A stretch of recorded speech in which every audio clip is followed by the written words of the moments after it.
Hi friends, இன்றைக்கி நம்ம ரொம்பவே சூப்பரான வல்லார கீரை வச்சு கொத்தமல்லி தழை வச்சு எப்படி ஒரு சட்னி அரைக்கிறதுன்னு பார்க்கலாம். இது ரொம்ப சூப்பராக இருக்கும். இது குழந்தைகளுக்கு ஞாபக சக்தியெல்லாம் அதிகரிக்கக்கூடிய ஒரு கீரை.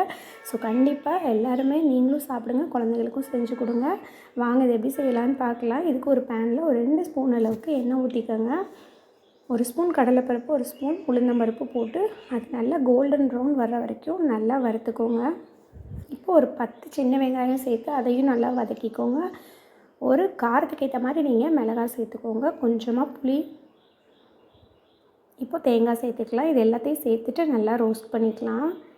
சிம் பண்ணியே பண்ணுங்கள். ரொம்ப ஹையில் வச்சா நமக்கு உளுந்தம்பருப்பு கடலைப்பருப்புலாம் ரொம்ப கரிஞ்சிடும். அப்போ நமக்கு சட்னியோட டேஸ்ட் மாறிடும்.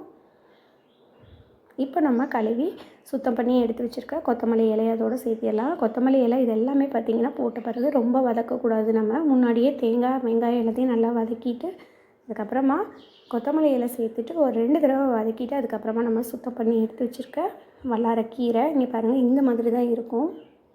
அவ்வளோ ஒரு சூப்பராக இருந்ததுங்க. சட்னி ரொம்ப டேஸ்ட்டாக இருந்தது. இது இட்லி தோசைக்கும் சாப்பிட்லாம். சூடான சாதத்தோடு பிசைஞ்சு சாப்பிடும்போது ரொம்ப அட்டகாசமாக இருந்தது. ஸோ கண்டிப்பாக நான் சொல்லியிருக்கேன் இதே மெத்தட்லேயே செஞ்சு பாருங்கள், ரொம்ப சூப்பராக இருக்கும். இதோட தக்காளி போடாமல் புளி போட்டு செஞ்சு பாருங்கள், அதுதான் இதோட டேஸ்ட்டே. தக்காளி போட்டோம் அப்படின்னா சட்னி ஒரு மாதிரி ரொம்ப சொதப்பாக இருக்க மாதிரி இருக்கும். ஸோ அதனால் புளி போட்டு செஞ்சு பாருங்கள், அதோட டேஸ்ட்டு சூப்பராக இருக்கும். இப்போ சட்னிக்கு தேவையான உப்பும் சேர்த்துட்டோம். இந்த க்ரீனிஷ் மாறாமல் நம்ம வதக்கி எடுக்கணும். அப்போ தான் நம்ம அரைக்கும் போதுமே சட்னி நல்லாயிருக்கும் கலராக.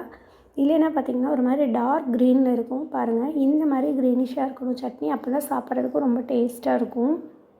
அதனால் ரொம்ப வதக்கக்கூடாது. நம்ம பாருங்கள், பார்க்குறதுக்கு எவ்வளோ சூப்பராக இருக்குதுன்னு. சூப்பரான சட்னி நமக்கு இப்போது ரெடி ஆயிடுச்சுங்க. கண்டிப்பாக நீங்களும் இதே மாதிரி ட்ரை பண்ணி பார்த்துட்டு எப்படி இருக்குன்னு உங்களோட ஃபீட்பேக் சொல்லுங்கள். ஓகே ஃப்ரெண்ட்ஸ், பாய்.